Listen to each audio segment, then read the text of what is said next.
बहुत ध्यान से सुनना। तो सक्कू बाई जो थी, ये एक बड़े अच्छे भक्त परिवार में इनका जन्म हुआ था। भक्त परिवार किसे कहते हैं? जिस परिवार के बच्चों की आंखें शंखनाद सुनकर के, घंटे घड़ियाल सुनकर के, जिस घर के बच्चे जगते हों, उसको समझो वो भक्त परिवार। जहां के बच्चे फिल्मी गाने सुनकर के उठते हों, सुबह माता पिता की गालियां सुनकर के उठ रहे हों, वो भक्त परिवार नहीं है। भक्त परिवार तो वही है जहां पर ठाकुर जी का कीर्तन हो रहा हो, शंख बज रहे हों, घंटे घड़ियाल बज रहे हों सुबह, और उनको सुनकर के जहां के बच्चों की आंखें खुलती हों, वो भक्त परिवार। तो सक्कू बाई जो थी वो भक्त परिवार में उनका जन्म हुआ था।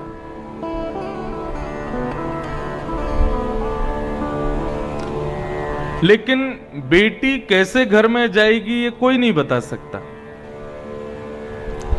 जिस परिवार में बेटी जाती है वो कैसा होगा ये कोई नहीं कह सकता। कहो तो ब्याह होने से पहले जिस घर में गई थी वो बिल्कुल कुछ था ही नहीं उनके पास, और या फिर ऐसा भी हो सकता है कि जिस घर में वो गई तो वहां जाकर के धन धान्य से भर दिया।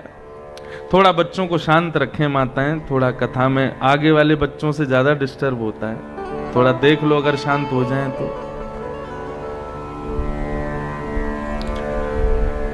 तो सक्कू बाई अपने परिवार के विपरीत घर में गई। उनका विवाह एक ऐसे खानदान में हुआ जो भक्ष खाते थे, भक्ति से दूर दूर तक उनका कोई संबंध नहीं था। लेकिन सक्कू बाई रह रही थी अपने परिवार के साथ। उनकी सासू मां ना उनको भजन करने देती थी, ना ठाकुर जी की सेवा करने देती थी। उनकी ननद 24 घंटे उनकी नाक में नकेल डाल के रखती थी। ऐसी सक्कू बाई का परिवार। लेकिन सक्कू बाई नित्य ठाकुर जी का स्मरण मन ही मन करती थी। भक्तमाल में अंतर्निष्ठ भक्तों की कथाएं बताई गई। भक्ति जरूर नहीं है, जब तक प्रकट करके नहीं करोगे तब तक भक्ति नहीं होगी, ऐसा जरूरी नहीं है। भक्ति आप अपने हृदय में भी कर सकते हो। आपके बगल वाले को भी नहीं पता होगा कि आप मन ही मन में भक्ति कर रहे हो। ऐसी भक्ति भी भाई अपने अंदर ही अंदर भक्ति करती थी ठाकुर जी से।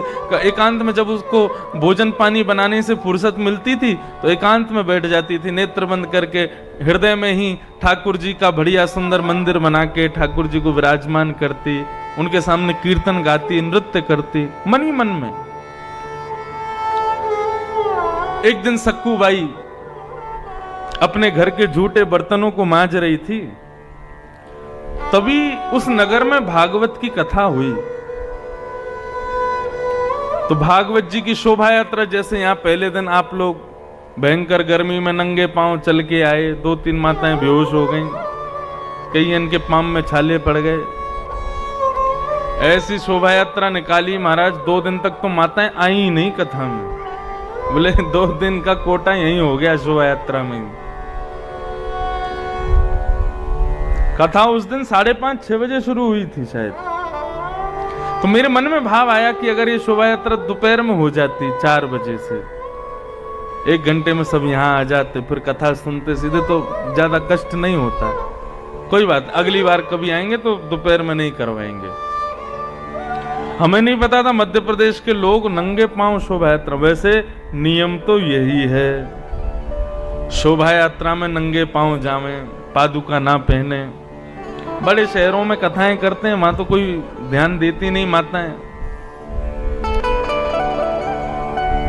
लेकिन अच्छा है, ठाकुर जी की सेवा में जब कष्ट मिलता है ना शरीर को, तो वो कष्ट नहीं होता। जीवन में जो कष्ट आने वाले होंगे ना, जैसे कोई विपत्ति घर पर आने वाली है या तुम्हारे जीवन में कोई कष्ट आने वाला है, यदि तुमने ठाकुर जी की सेवा में कोई कष्ट सह लिया तो आगामी कष्ट जो होंगे वो सब कट जाते हैं, सब नष्ट हो जाते हैं। तो सक्कू बाई बर्तन मांज रही थी, तभी बाहर जो है शोभा यात्रा जा रही थी। श्री कृष्ण गोविंद हरे मुरारे, हे नाथ नारायण वासुदेव कीर्तन करते हुए लोग जा रहे थे।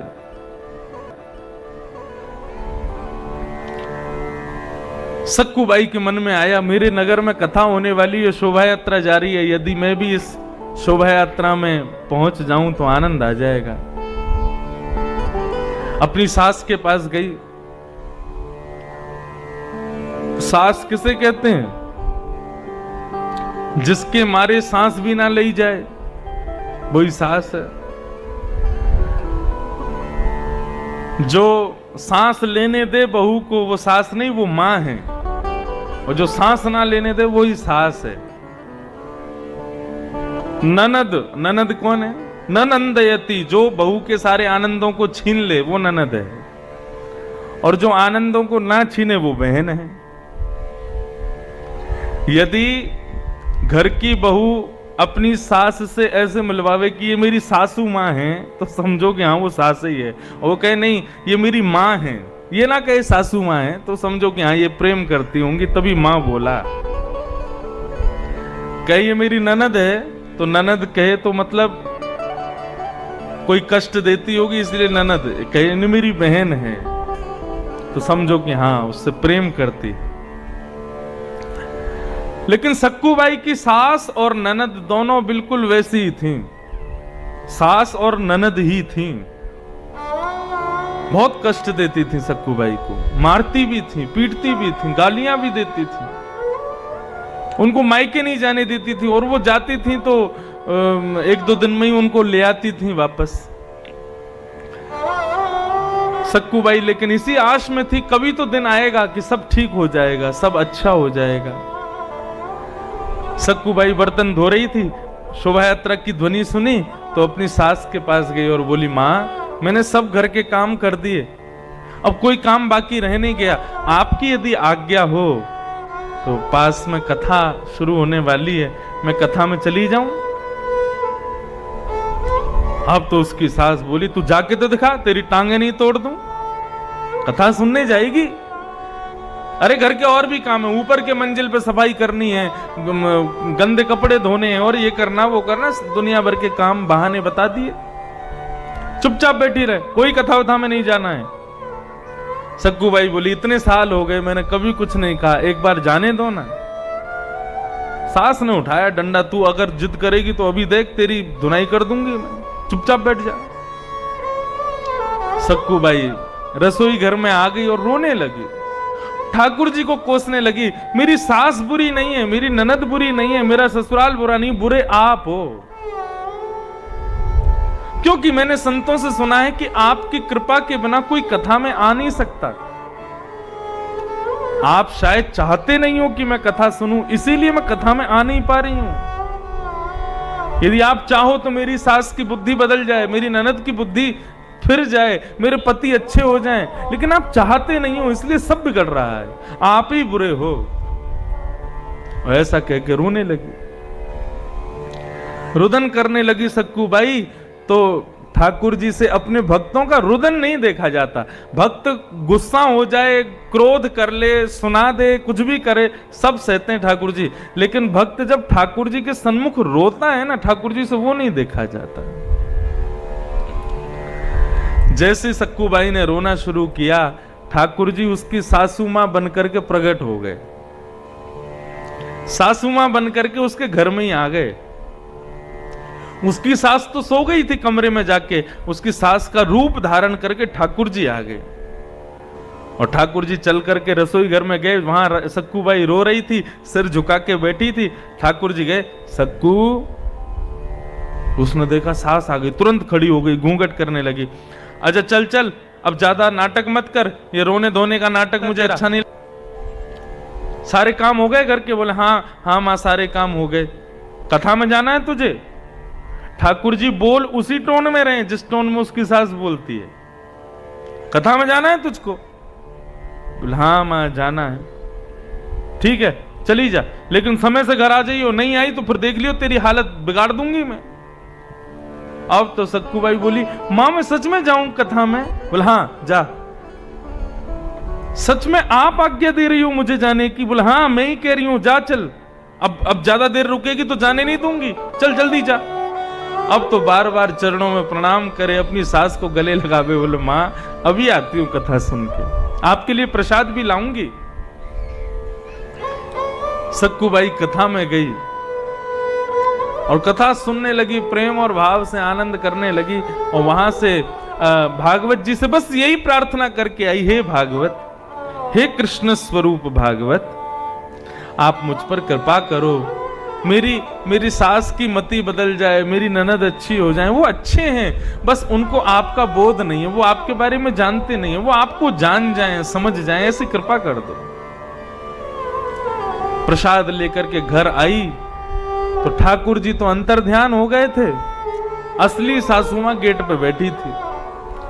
सक्कूबाई जैसे ही अंदर आई तो अंदर आकर के अपनी सास के पांव छुए, माँ आज कथा बहुत अच्छी हुई, व्यास जी ने ऐसी ऐसी बातें बताई, इतना सुंदर कीर्तन सुनाया, ऐसा भजन सुनाया, मेरे मन का एक संशय था व्यास जी ने कथा में दूर कर दिया, ऐसी अच्छी कथा हुई, मैं तो खूब नाची, खूब आनंद किया, खूब नाम गाया, आपके लिए प्रसाद लाई हूं। सक्कू ने जैसी नजर उठा के देखा तो आंखें लाल, ताम्रवर्ण चेहरा का, और डंडा लेकर के सास ने मारना शुरू किया। किससे पूछ के गई थी तू? सक्कूबाई बोली, आप ऐसे तो मत कहो ना, आपने ही तो कहा था तू चली जा। मैंने कब कहा था? झूठ बोलती है। अब तो इतना अत्याचार किया, खूब मारा, खूब पीटा। बोले कि मैंने तुझे आज्ञा नहीं दी थी, तू जबरदस्ती अपने मन से गई थी, मेरा नाम लगाती है। ननद को भी बुला लिया, देख देख बेटी, मेरे पे गलत इल्जाम लगाती है, कहती कि आपने कहा था कथा में चली जा, और कथा में होकर के आई है। सक्कूबाई मनी मन सोचने लगी, जब आप नहीं थी तो फिर कौन था? सक्कूबाई समझ गई कौन था। अब की बार सास ने जब डंडा मारा, सक्कूबाई ने डंडा पकड़ लिया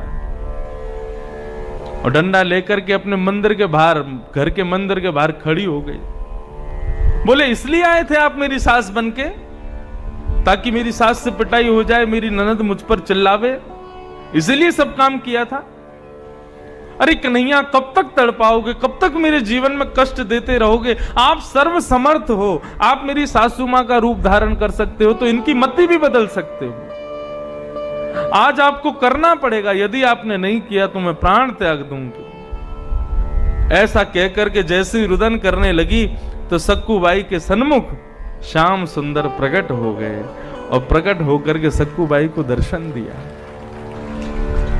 उसकी सास, ननद, पति और परिवार में जो भी लोग थे, सबने जैसे ही ठाकुर जी का दर्शन किया, दर्शन करते ही सब सक्कूबाई को प्रणाम करने लगे, पैरों में वंदन करने लगे। हमें क्षमा कर देना सक्कू, हमने तेरे रूप को कभी पहचाना नहीं, तेरी भक्ति को हम कभी जान नहीं पाए। और वैसा दिन आया, भागवत जी का एक दिन श्रवण करने मात्र से सक्कूबाई का संपूर्ण परिवार वैष्णव हो गया और सब ठाकुर जी का भजन कीर्तन करने लगे। कथा सुनने के लिए तो वैष्णव भक्त बहाने ढूंढ लेते हैं, और यदि बहाना ढूंढा ही नहीं तो वो कैसा श्रोता? ऐसी सक्कूबाई, उसको हम बारंबार प्रणाम करते हैं।